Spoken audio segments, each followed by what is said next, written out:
en Hagamos Memoria vamos a contar uno de los capítulos más dramáticos de la historia de Colombia. Se trata de la desaparición forzada, el asesinato y el hallazgo del cadáver de Nidia Erika Bautista y la impunidad que ha rodeado el caso. Ella era guerrillera del M-19, pero gracias al testimonio de un soldado arrepentido, su familia recuperó sus restos y un general fue destituido.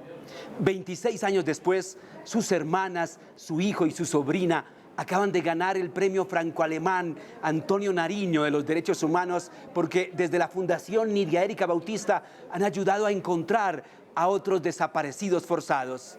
Ejemplo de que en Colombia sí es posible construir un país que nos ayude a superar las guerras que nos han asolado. Bienvenidos.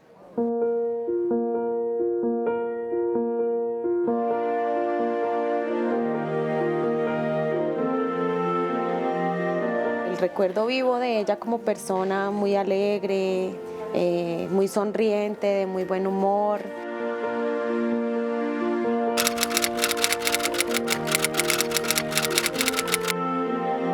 Y el recuerdo negativo que nos marcó para toda la vida nuestra familia el día de mi primera comunión, cuando ella venía a asistir a acompañarnos a esta celebración y lamentablemente se la llevaron, desapareció.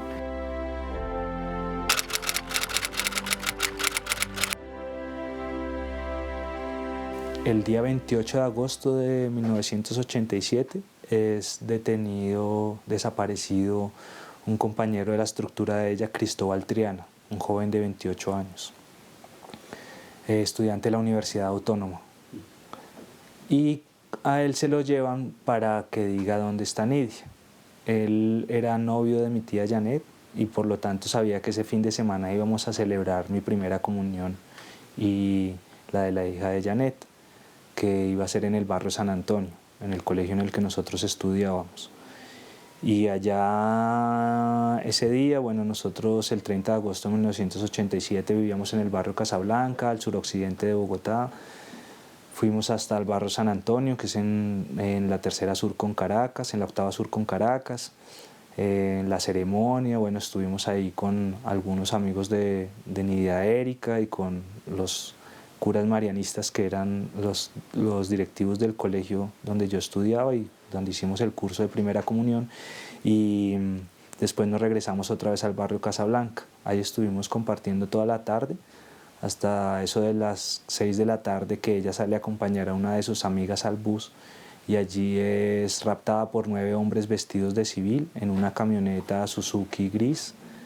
Y pues esa es, digamos, hasta ese momento es la última razón que nosotros tenemos de ella en un largo periodo de 3 años.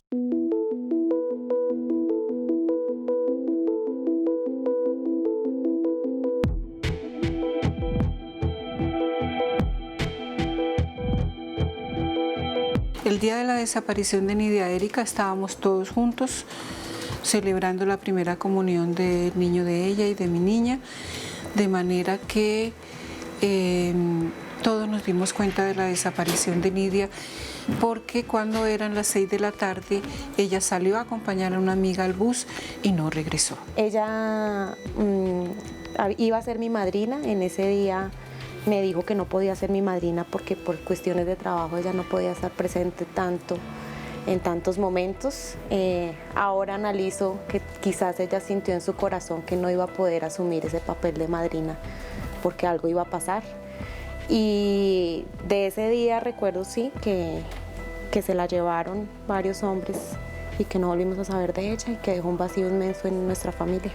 En ese momento que a ella se la llevan, yo me encontraba con la señora que nos criaba llevando una olla de almuerzo, y cuando salí pues escuché los gritos de una mujer que pedía auxilio.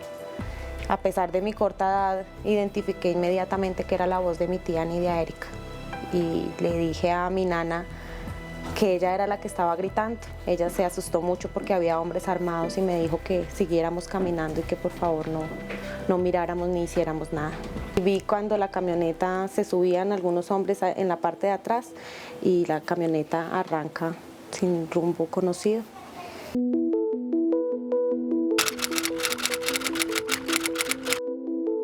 La vida para nosotros cambió totalmente.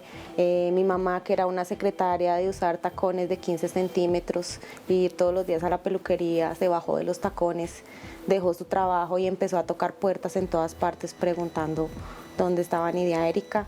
Entonces fui testigo de las marchas, de las manifestaciones, de tocar muchas puertas, de ir a muchos lugares y de hacer lo posible y lo imposible por encontrarla.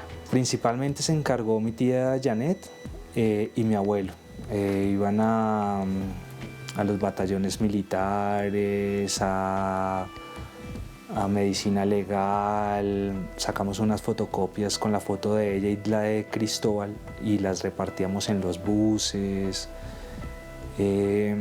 Pues después de la desaparición de ella y que nosotros empezamos a buscar, nos vinculamos a la Asociación de Familiares de Detenidos Desaparecidos, ASFADES, y pues ahí ya gracias al Comité de Solidaridad de Presos Políticos también nos ayudaron a poner la denuncia.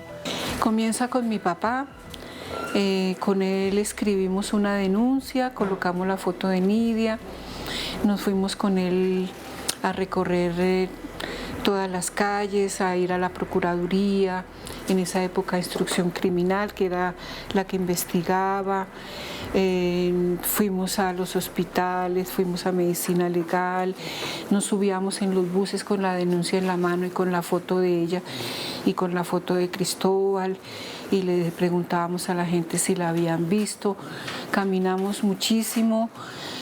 Nos empezamos a meter en las marchas que había de sindicatos, del movimiento popular, a ir con la foto de nuestra Nidia y de Cristóbal, y finalmente conocimos a ASFADES y conocimos al doctor Alirio Pedraza del Comité de Solidaridad con Presos, y fueron ellos los que nos ayudaron, al padre Javier Giraldo también, y ellos nos dieron, digamos, la primera mano para comenzar las denuncias. El primer abogado que tuvo el caso, Alirio Pedraza, él fue también desaparecido en 1990.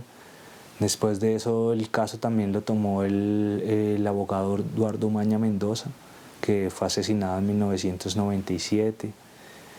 La búsqueda fue intensa, fue muy intensa, hasta que en el 90 mi tía junto con otros familiares de ASFADES hicieron una toma de la Cruz Roja, una toma pacífica de la Cruz Roja, y allí llegó el procurador delegado para Derechos Humanos, y le dijo que tenía información gracias a un agente de inteligencia y contrainteligencia del batallón Charri Solano, de dónde podría estar el paradero de Nidia Erika y de otros desaparecidos.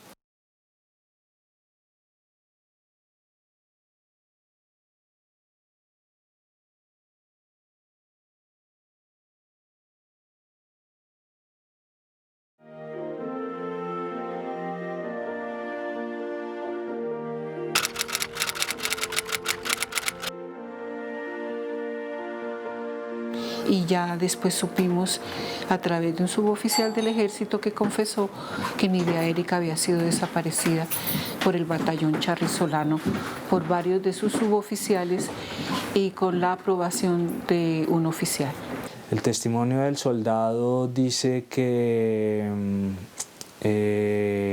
ellos tenían una serie de miembros encargados de hacer este tipo de operaciones, y cuenta pues cómo fue la persecución a Nidia Erika, desde qué momento la estaban siguiendo, pues, tal vez desde la noche anterior o un par de noches antes, y la ubican, la siguen, y cómo es el rapto, se la llevan a las afueras de Bogotá, que la tienen allí practicándole tortura, y pues después donde la asesinan y donde botan los restos. Así logramos saber el paradero de donde había sido enterrada Nidia, en un cementerio de nenes que de Bogotá, en la vía que de Bogotá conduce al llano, a Villavicencio, en el municipio de Guayabetal.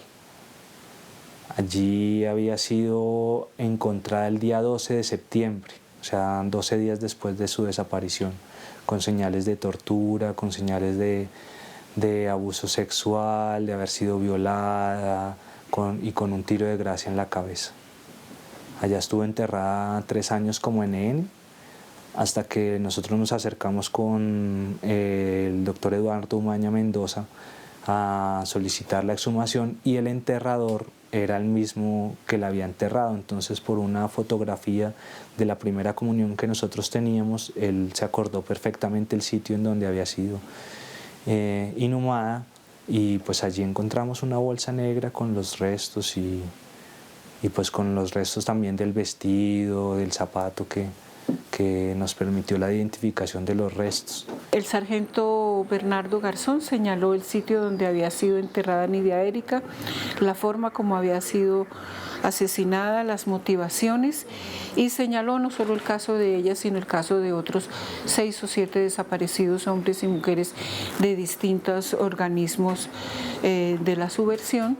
Entre ellos recuerdo de William Calvo, hablo de Amparo Tordesillas, que era de esposa de un dirigente del EPL, habló de un muchacho de las FARC, Abelino González, y habló de Irma Franco del M-19 y de Nidia Erika. Contó las circunstancias de tiempo, modo, lugar y la autoría de la desaparición de Nidia Erika.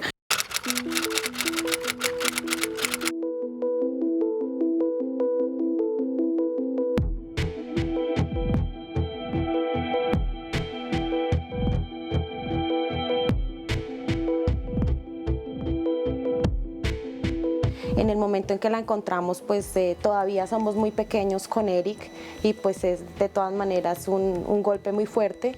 Él para mí ha sido mi hermano porque nos criamos juntos, y sobre todo para mí saber que él iba a recibir esa noticia pues era muy, muy triste. No encontraba yo la manera como niña de consolarlo, y sentía que era mi deber hacerlo y darle una tranquilidad que yo no sabía cómo se la iba a dar. Fue muy impactante también porque las diligencias como se hacían antes eran muy rústicas, entonces los restos en el momento de que se sacan de la fosa común se los entregan a mi mamá y ella se los lleva para la casa. Entonces al llegar con los restos a la casa hay una curiosidad inmensa de nosotros como niños por verlos, por saber qué pasó, por saber cómo los encontraron, y es un momento muy, muy, muy difícil. Aunque encontramos el cuerpo de Nidia Erika, él se retractó mucho tiempo después, suponemos bajo presiones, y los militares implicados fueron absueltos por la Unidad de Derechos Humanos de la Fiscalía.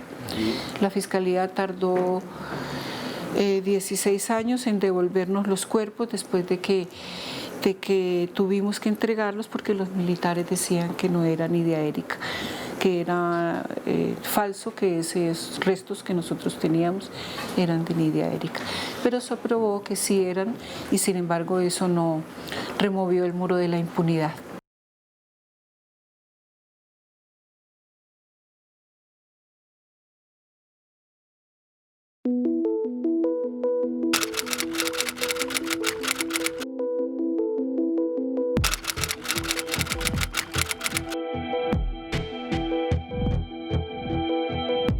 Hemos vivido muchísimas persecuciones. Yo recuerdo desde el momento en que se llevan a Nidia Erika, sentir que nos persiguen en las escaleras del apartamento donde vivíamos, sentir llamadas.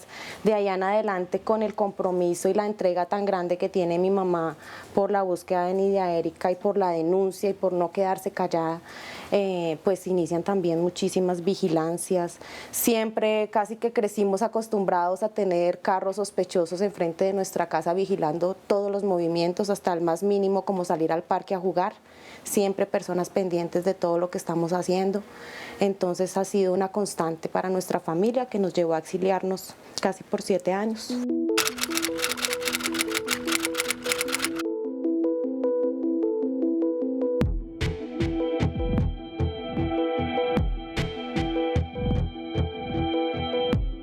Nosotros la enterramos el 29 de julio aquí en el Cementerio Central de 1990. Allí estuvo enterrada hasta el 2001, momento en el que pues, el proceso penal estaba en la justicia penal militar, y dijeron que los restos que nosotros habíamos encontrado no correspondían a los de Nidia Erika, que porque las medidas no eran, bueno, sacaron distintos argumentos. Entonces pedían un examen de ADN y nosotros estábamos exiliados desde el año 97. Entonces nosotros en el exilio pensábamos que nos iban a volver a quitar los restos y que iba a volver a ser una desaparición. Y pedimos que el caso fuera llevado a la justicia civil, no estuviera más en la justicia penal militar, y que además el examen no lo hiciera el director de medicina legal, que era el entonces hermano del general Velandia, el responsable de la desaparición de Nidia Erika. Allí digamos que estuvo en 3 años haciéndose las pruebas hasta que en el 2003 nos devolvieron los restos, en febrero de 2003 nos devolvieron los restos de Nidia Erika diciendo que el 99.9 del examen correspondía pues a Nidia Erika Bautista. Sobre todo hay un silencio cómplice de toda esa generación de la cúpula militar que estuvo en esa década comandando el batallón charrizolano y después lo que se llamó la Brigada 20. Ha habido mucha persecución contra la familia, los hechos no han sido investigados. Nosotros hemos sido reiteradamente objeto de seguimientos, de vigilancias, de hombres extraños, de presencia de hombres al frente de la oficina, tomándonos fotografías, siguiéndonos en carros, y eso no ha tenido ninguna consecuencia en llevar a los autores a la justicia. De todas maneras, nosotros creemos en la democracia, creemos en el Estado de Derecho y creemos que nuestra mejor contribución como familiares es luchar por esa verdad que se le ha negado a Nidia durante 25 años a la familia y a la sociedad, porque la mayor parte de los casos de los desaparecidos, el 99% en Colombia, está en absoluta impunidad. Al general Velandia y a otros agentes de esta brigada, a un sargento de apellido Ortega Araque, y a otro señor que en este momento no me acuerdo, que está de profesor en la Universidad de Cartagena en una maestría en seguridad. Estas personas fueron dejadas en libertad, ellos estuvieron capturados hasta el año 97, hasta que la colisión de competencias se lleva el caso a la justicia penal militar y allí ellos son dejados en libertad. Los autores de los hechos vinculados a las investigaciones de la brigada siempre trataron de dilatar las investigaciones y una de las maneras de dilatarlo fue justamente decir que el cuerpo que habíamos recibido de Nidia no era de ella, pero una vez se identificó no pasó nada. Entonces, digamos, también de parte de la Fiscalía hay una culpabilidad muy grande por haber precluido la investigación, por haberlos absuelto y por haberla archivado. Entonces aquí hay culpabilidad tanto de los autores directos como del ente que ha investigado. El general Velandia no estuvo detenido, él fue destituido por la Procuraduría Delegada para Derechos Humanos en el año 95 de su cargo. En ese momento ya era brigadier general. Fue la primera destitución de un militar de alto rango en la historia de Colombia. Y por eso, pues digamos, desde ese momento nosotros somos víctimas de persecución, bueno, de seguimientos, de amenazas, de hostigamientos, hasta que tenemos que dejar el país en el año 97. El 4 de julio de 1997 yo estaba estudiando literatura en la Universidad Nacional y allí fueron unos hombres a preguntar por mí y haciendo seguimientos y bueno, yo tuve que dejar el país y después siguieron la persecución contra mi familia y tuvo que irse el resto de la familia exiliada.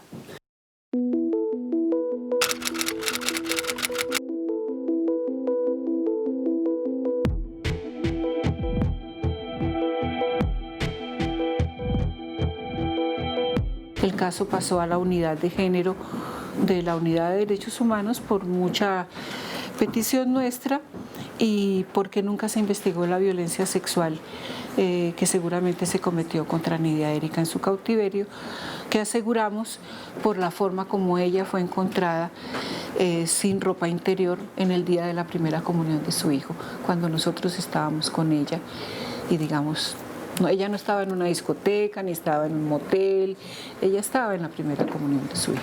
Con ese testimonio que dio él, pues digamos que fue manipulado cuando estuvo en la justicia penal militar y no es válido, digamos que no fue válido después por la retractación que él hizo desde la cárcel. Sí, él se retractó de lo que dijo, pero ya nosotros habíamos encontrado los restos. Es increíble, por ejemplo, que en el caso del Palacio de Justicia el testimonio de él sí es válido y en el caso de Nidia Erika no es válido. Muestra, pues digamos, cómo funciona la presión de algunos miembros de la fuerza pública para no ser investigados, ¿no?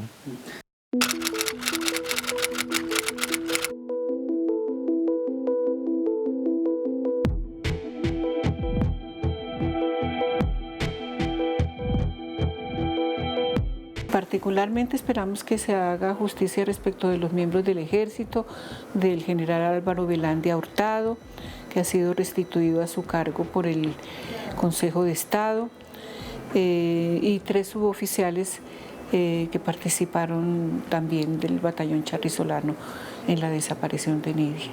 Pero también nos gustaría que se sancionara a quienes nos están persiguiendo por luchar por la verdad y la justicia, que no nos han dejado tranquilos durante todo este tiempo.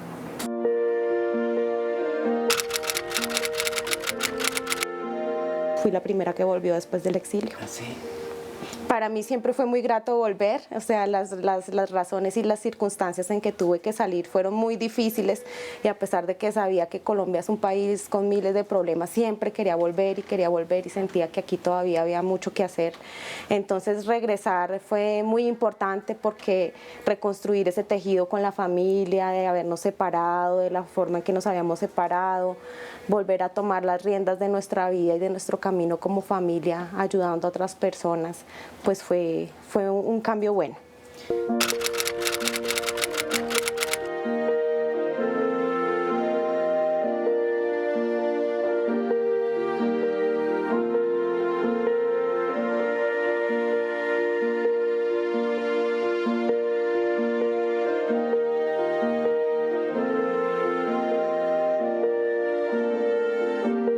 La Fundación Nidia Erika Bautista nació en 1999 en Alemania, mientras la familia Bautista estaba en el exilio, en el autoexilio, después de que recibimos amenazas de muerte por haber trabajado por los desaparecidos y también por el caso de Nidia Erika.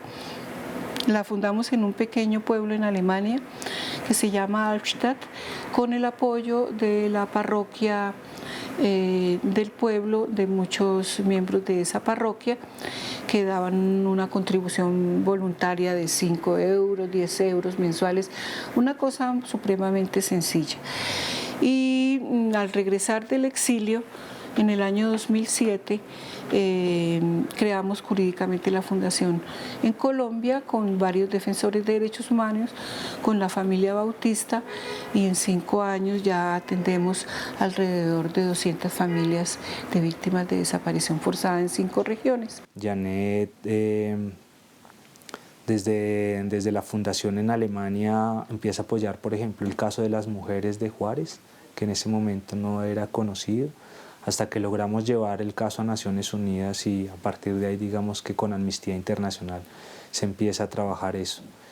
Y nosotros empezamos a regresar al país a partir del año 2003 y en ese momento lo creamos aquí en Colombia. Desde entonces estamos trabajando aquí, apoyando pues otras organizaciones también de familiares de desaparecidos en algunas regiones como Casanare. Y nosotros ahora trabajamos en regiones como Putumayo, Casanare, una serie de casos que se han dado de jóvenes desaparecidos aquí en las periferias de Bogotá, que han sido reclutados forzadamente. También llevamos algunos de esos casos. El primer caso que tomé voluntariamente para analizarlo y para estudiarlo como práctica en mi universidad fue el caso de Nidia Erika y me enamoré totalmente. Me enamoré y me llené de mucho coraje y de muchas ganas de hacer que eso cambiara, que esa realidad que estaba ahí en esos 18 cuadernos de 1000 folios de expedientes cambiara, porque era una realidad que nos había marcado, que nos había afectado muchísimo y que se encontraba en una total impunidad. Entonces me enamoré de ese caso y ahí vinieron los demás y me enamoré de los demás también y me entrego de corazón a esta causa. Siempre quise poder poner un granito de arena a esas personas que pasaron por la misma situación nuestra.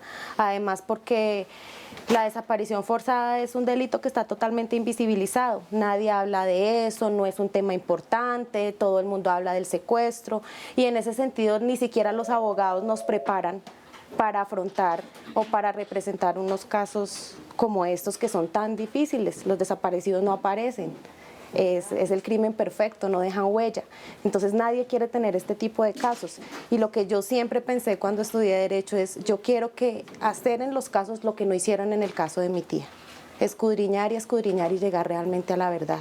Y poderle decir a los familiares, esta es la verdad y aquí están sus seres queridos. Y así pasen 10, 20 o 30 años, los vamos a buscar y los vamos a encontrar.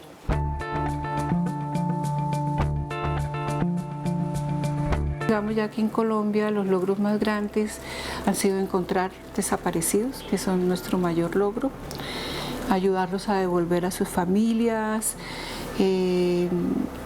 a vivir ese duelo difícil, pero digamos es lo que soñamos los familiares, ¿no?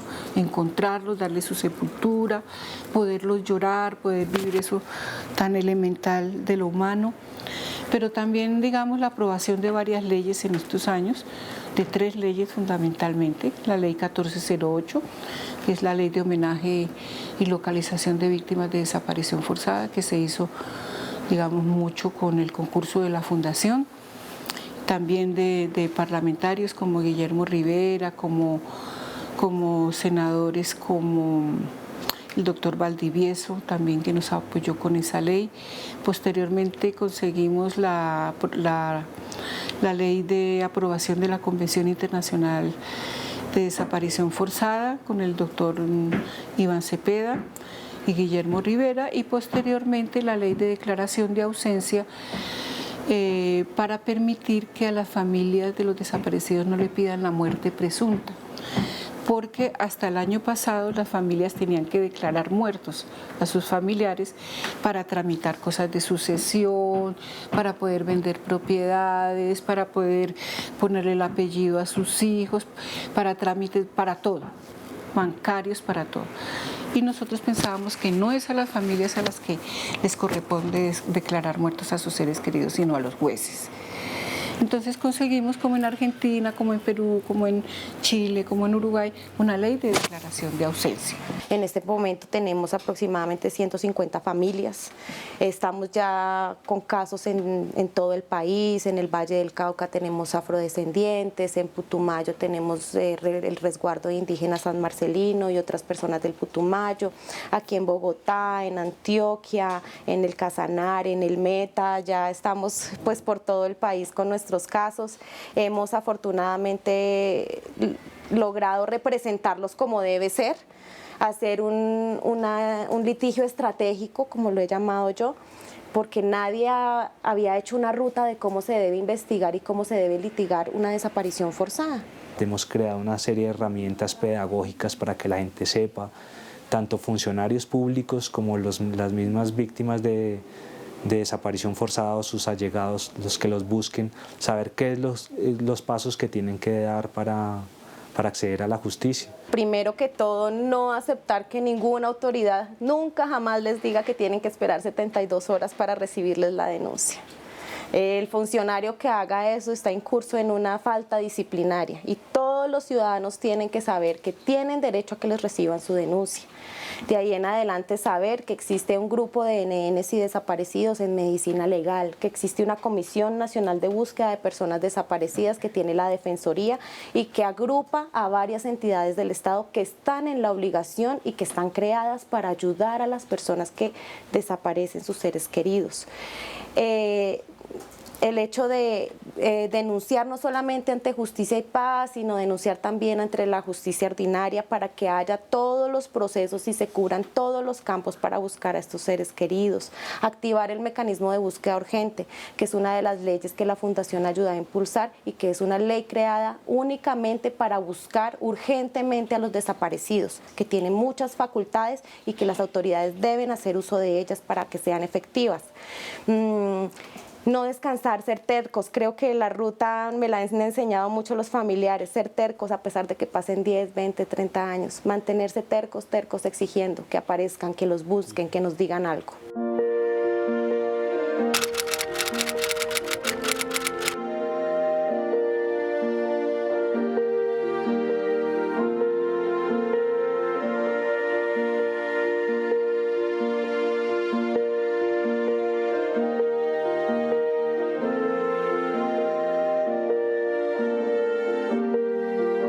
Desafortunadamente las desapariciones forzadas en Colombia no son un asunto del pasado, son una realidad del presente. Una persona es desaparecida cada tercer día. Alrededor de 500 personas son desaparecidas forzadamente anualmente en el país. Nosotros somos el tercer país después de Irak y Afganistán en desapariciones forzadas. Tenemos un vergonzoso tercer lugar. Y las desapariciones forzadas per se son cometidas por agentes del Estado o por paramilitares con la complicidad de agentes del Estado o con su tolerancia. Es muy grave la situación porque no se busca a los desaparecidos. Los cementerios están llenos de NNs sin identificar. Hay más de 20.000 NNs en Colombia, dentro de los cuales deben haber muchas víctimas de desaparición forzada. Muchas familias ni siquiera saben que su familiar que no volvió puede estar muerto, puede haber sufrido la desaparición forzada. La mayor cantidad de desaparecidos actualmente son niños y jóvenes que previamente son reclutados forzadamente y que terminan como desaparecidos. La dimensión es tan grande y tan absurda que ni siquiera el Estado puede decir en este momento cuántos son los desaparecidos que hay en Colombia. Es una pregunta que se le ha venido haciendo desde hace muchos años y no ha podido darle respuesta. O sea que es una situación que nos ha afectado muchísimo y desde muchas décadas atrás. Estamos hablando de 30 años de desapariciones forzadas sistemáticas, masivas y que siguen ocurriendo, que aún ahora todavía siguen desapareciendo las personas. Entonces ha sido muy grande el impacto que ha tenido este tipo de crimen, además por la impunidad que lo rodea. Nadie quiere investigarlo, no hay una línea de investigación, es muy complicado, no hay una capacitación de los funcionarios de las fiscalías, ni de medicina legal, ni de las procuradurías para asumir este tipo de casos. Se ha creado una nueva unidad porque realmente ha evidenciado el Estado que hay una necesidad de responder a este flagelo, pero la unidad tampoco ha dado abasto. Lo de Justicia y Paz con los paramilitares y la entrega de fosas de desaparecidos ha desbordado totalmente. En este momento ya ni siquiera saben cuántas fosas, ni cuántos NNs, ni dónde están. Entonces es algo que no ha tenido la voluntad del Estado que requiere y que merece para poder darle la cara a esta situación como viene siendo. Es muy difícil exponer sus heridas, ¿no? Estar pensando que en una sociedad tan machista como la nuestra, estar diciendo que la madre de uno fue víctima de desaparición forzada, de tortura, de violencia sexual, no es fácil, pero que lo tenemos que hacer para que esta sociedad cambie, ¿sí? Ese es como el compromiso y eso es lo que significa finalmente lo que nosotros hacemos también, por ejemplo, desde el área de memoria, ¿no? Pensar en que ese tipo de situaciones lo que nos tienen que hacer es pensar para transformar la realidad, ¿no? Para que no vuelva a ocurrir. Y de las mujeres hay que decir que en su cautiverio muchas sufren violencia sexual y que los desaparecidos no le duelen casi a nadie. Usted ve las calles llenas en las marchas de los secuestrados, pero hay una gran indiferencia social con los desaparecidos y eso es malo para una sociedad. Clasificar entre los seres humanos de primera categoría y los de segunda categoría, que merecen la libertad. Los desaparecidos también merecen la libertad, no solo los secuestrados. También merecen que sean encontrados vivos y no solamente muertos. Y también merecen que las familias sean respetadas y dignificadas. Y no solo las familias de los secuestrados. Nosotros rechazamos el secuestro 100% y acompañamos en su dolor a las familias, en su búsqueda de justicia, a las familias de los secuestrados. Pero también pedimos lo mismo para nosotros. porque mientras tanto somos una sociedad enferma que permite que suceda con una parte de su población cosas terribles mientras reclama para otros, ¿no? Yo creo que por ética debemos construir una paz y una Colombia sin desaparecidos y sin esas clasificaciones odiosas de los seres humanos, porque lo que hace es envilecernos como seres humanos. Se ha venido sofisticando, creo que de hecho siempre ha sido muy sofisticado, de los crímenes más sofisticados, pero ahora se ha venido sofisticando mucho más porque es mucho más difícil encontrar a los desaparecidos, es mucho más difícil avanzar en las investigaciones, hay muchos obstáculos, el sencillo hecho de que te reciban una denuncia ya es un problema, entonces todo esto hace que este delito sea sofisticado y que para los criminales sea un delito número uno para seguir practicando porque está en total impunidad, se garantiza la impunidad. Tenemos que hacerle un monumento a los desaparecidos, pero no un monumento que recuerde solamente el daño y la forma en la que fueron asesinados o en el que sus derechos fueron violados, sino que transforme esa realidad, ¿no? Entonces pensamos en nombrar las calles de Bogotá que llevan números y ponerles nombres de desaparecidos, ¿sí? Como al sistema argentino o el sistema europeo que las calles llevan nombres, ¿no? Entonces que eso se vuelva como una posibilidad de una ruta, de una transformación hacia otra cosa. Yo sí creo que falta más voluntad política del Estado, que falta más interés de las policías judiciales para buscar a los desaparecidos, que falta más interés de los fiscales para ubicar las desapariciones en sus verdaderos contextos y que hay muchas pruebas de las autorías de las desapariciones que nunca se consideran. Siempre es como una papa caliente un caso de una desaparición forzada. Hay mucha ignorancia, pero también hay mucha falta de voluntad y hay mucha insensibilidad sobre lo que significa para una familia poder rescatar a su ser querido de esa sombra que es la desaparición forzada. El país no ayuda. Las instituciones del Estado no ayudan, la población civil es muy indiferente, el que no le pasa una desaparición forzada no la conoce, no la nombra, no le interesa, entonces hay mucha indiferencia, estamos muy solos realmente, entonces el país no ayuda lo suficiente.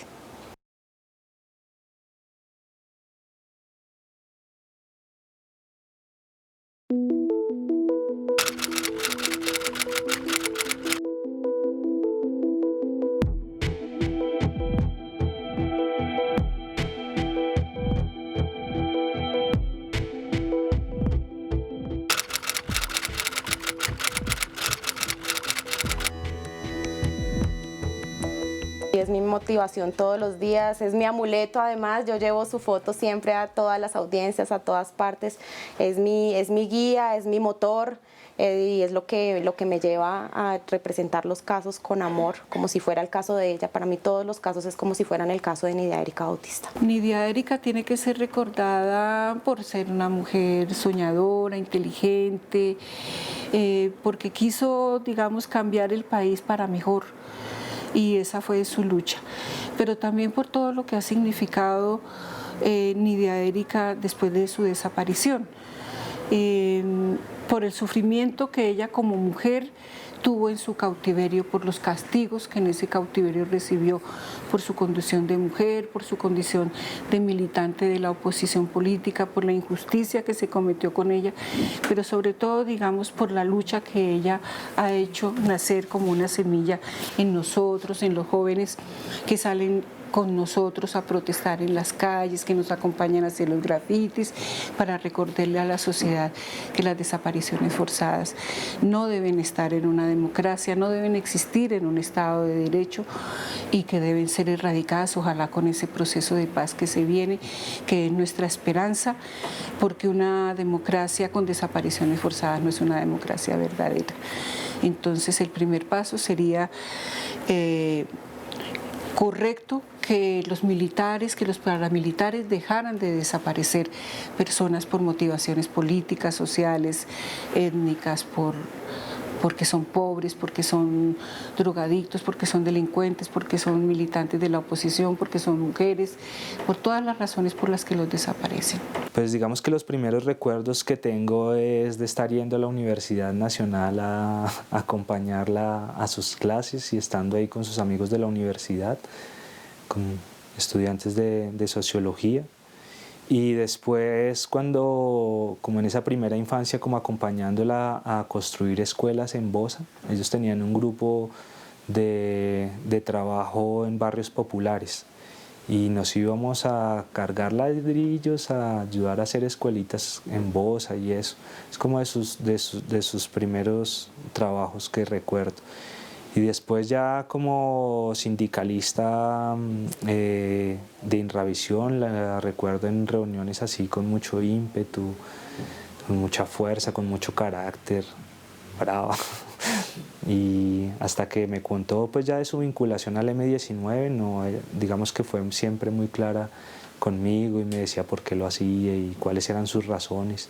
Nidia Erika no, creo que nunca cogió un arma para luchar. Eso era una parte bastante difícil para ella de la vida en el M-19. Ella era una mujer política, de ideas, de programas, pero no una mujer de echar bala, y estoy segura de que ella no lo hizo, y lo sé porque ella me lo contó de sus propios labios, como cuando tuvo muchos problemas de seguridad y la enviaron al monte, como decía ella sufrió mucho por esa decisión. Lo del Palacio de Justicia nos marcó mucho porque pues nosotros vimos eso en vivo y en directo, vivíamos a unas cuadras del centro de Bogotá y pues eso fue muy grave porque ellos pensaban hacer algo como las otras acciones que habían sido tan espectaculares, ¿no?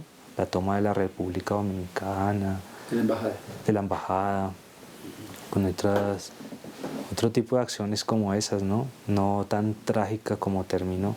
Entonces eso pues también le fue cambiando el carácter. Ella de ahí en adelante fue una mujer muy triste, porque también vimos pues el exterminio de muchos militantes del M-19, ¿no? Nosotros íbamos casi una vez por semana a un velorio, a un entierro. Pues el entierro del maestro de ella, de Augusto Lara, un profesor de la Universidad Nacional, fue para nosotros lamentable porque era un dirigente político muy inteligente.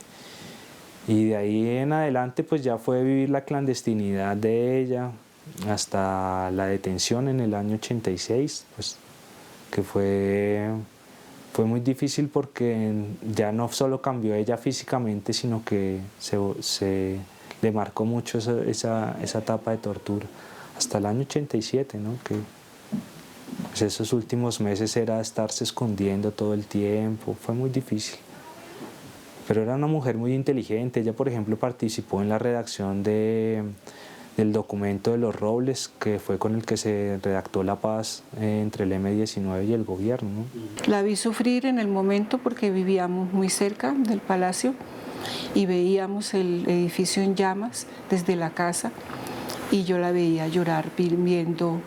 No sabíamos que ella pertenecía al M-19 en esa época, pero seguramente lloraba por sus compañeros, lloraba por todas esas ilusiones que se quemaron ahí con todas las cenizas de Palacio, y lloraba por esos sueños que quedaban ahí sepultados. Ella sufrió mucho, y con la persecución que se desató a partir de noviembre de 1985 contra sus compañeros y contra ella misma, porque vio caer muertos o desaparecidos muchos de la gente con la que ella compartió. Creo que sería una líder social impresionante, creo que estaría entregada a ayudar a los niños, a darles educación, a ayudar a la gente pobre. Creo que en parte esto que se ha logrado con la fundación es lo que ella había podido lograr si estuviera viva. Entonces creo que el solo hecho de ser Fundación Nidia Erika Bautista trae esa herencia de lo que se llevaron cuando a ella la asesinaron. Entonces creo que pudimos continuar con ese camino que ella labró y que ella inició. Ella hacía parte, por ejemplo, de la parte de sanidad del M-19, entonces se encargaba de recuperar a los heridos, de buscarles posibilidades otra vez cuando bajaban del monte, vincularse otra vez a la vida civil. Y pues esos son como los recuerdos que tiene ella, ¿no? Por ahí hay un documento que ella escribió de por qué se había vinculado al M-19, en el que cuenta que se enamoró fue a través de la literatura. Y es una cosa muy sorprendente, ¿no? Pues ver cómo menciona, por ejemplo, los textos literarios y políticos de Álvaro Fayad,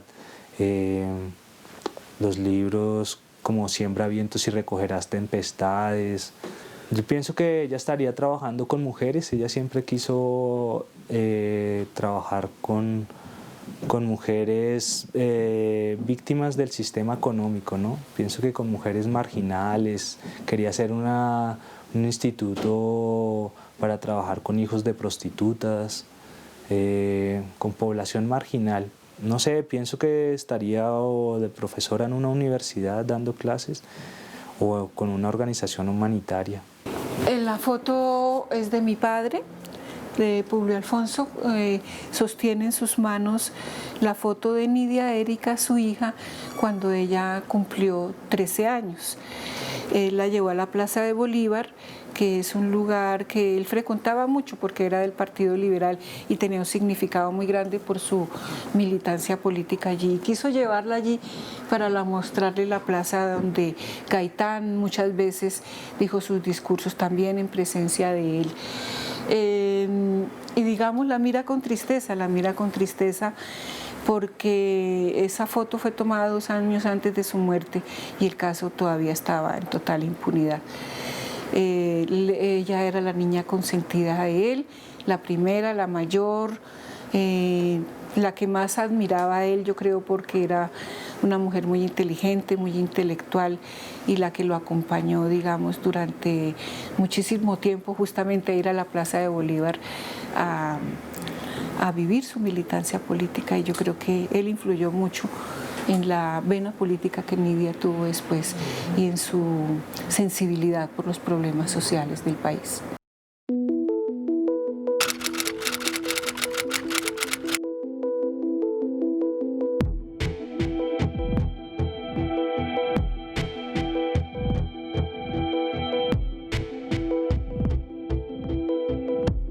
El ganador es la Fundación Erika Nidia Bautista, que se ocupa de los casos de desapariciones forzadas. Un tema que en todo el temario de los derechos humanos no ha encontrado la atención que merece.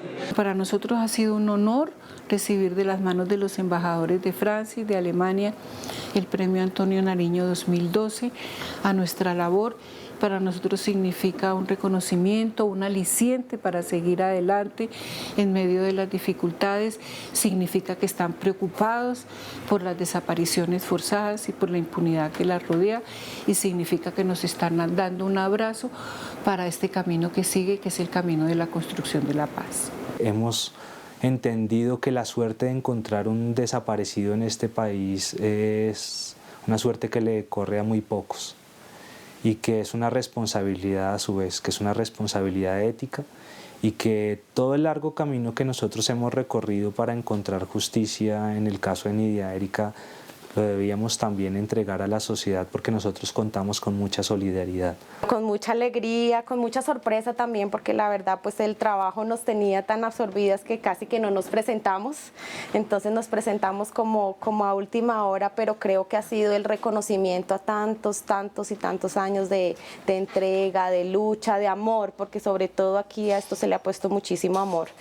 Somos, como tú lo decías, somos una gran familia. La Fundación Nidia Erika Bautista no solo es la familia Bautista, son todos los demás familiares que hacen parte de ella, y es un gran reconocimiento a ellos también, a personas como los afros que vinieron sin ni siquiera saber leer ni saber firmar, y ahora ya saben cómo exigir sus derechos, ya saben ir a decirle a la autoridad: quiero ver mi expediente y quiero ver qué ha hecho para buscar a mi hijo. Ver cómo ellos han crecido y cómo nos han ayudado a llegar a esto ha sido una gran satisfacción y nos llenó de muchísima alegría el premio. Esperamos que con el premio se nos abran más puertas, y que esas puertas que se abren sean en realidad para las familias que acompañamos, y ojalá para todas las organizaciones de familiares que hacen este trabajo duro en las regiones, que están en el anonimato, que son poco reconocidas, pero que hacen un trabajo tan valioso como el que hacemos nosotros. Soy María del Tránsito Villamil, madre de Lady Joana Roballo, secuestrada en el año 1994. Hoy hace 18 años, 5 meses y 3 días. Me completó de secuestro y desaparición forzada. Hoy quiero darle las gracias a Dios y a la Fundación Nidia Erika Bautista porque me han permitido conocer esta fundación y me han apoyado en ella. A País Libre también, que me ha ayudado con su apoyo psicológico, también con el apoyo jurídico, y pues he logrado sobrevivir a esto tan doloroso, porque la desaparición forzada es peor que el secuestro y que cualquier otro delito. Mi nombre es José Ismael Villamil Ortiz. Vengo a la fundación a charlar con la doctora Andrea sobre la desaparición de un sobrino de nombre José Armando Villamil Sierra, desaparecido el 19 de julio del 2003 en la vía Tunja-Yopal. Y los comentarios han sido que ellos fueron retenidos por un sargento de apellido Rodríguez y un señor Pedro del DAS y se lo entregaron a los paramilitares como informantes de la guerrilla. Los señores paramilitares siempre han dicho, en algunas versiones libres, que ellos saben dónde se encuentra la fosa del arquitecto y del ingeniero. A mí me motiva Nidia, pero también me motiva que tengo conciencia de lo que no es correcto en una democracia, y las desapariciones son lo más incorrecto que hay en una democracia. Nos volvimos defensores de derechos humanos buscando a nuestros familiares, y eso significa tener una convicción de que esas cosas no deben suceder. Me motivan los niños huérfanos, me motiva el sufrimiento de las esposas, me motiva la lucha que han dado las madres yendo hasta, por ejemplo, hasta donde los paramilitares para preguntarles por sus hijos, pasando todos los riesgos, los problemas de inseguridad más increíbles. Me motiva todo eso y pienso y me da rabia la injusticia. Sobre todo eso es como el motor que me mueve por dentro, y saber que nosotras también como mujeres somos capaces de hacer cosas para cambiar este país, y el amor por Colombia que tengo me motiva mucho porque la amo.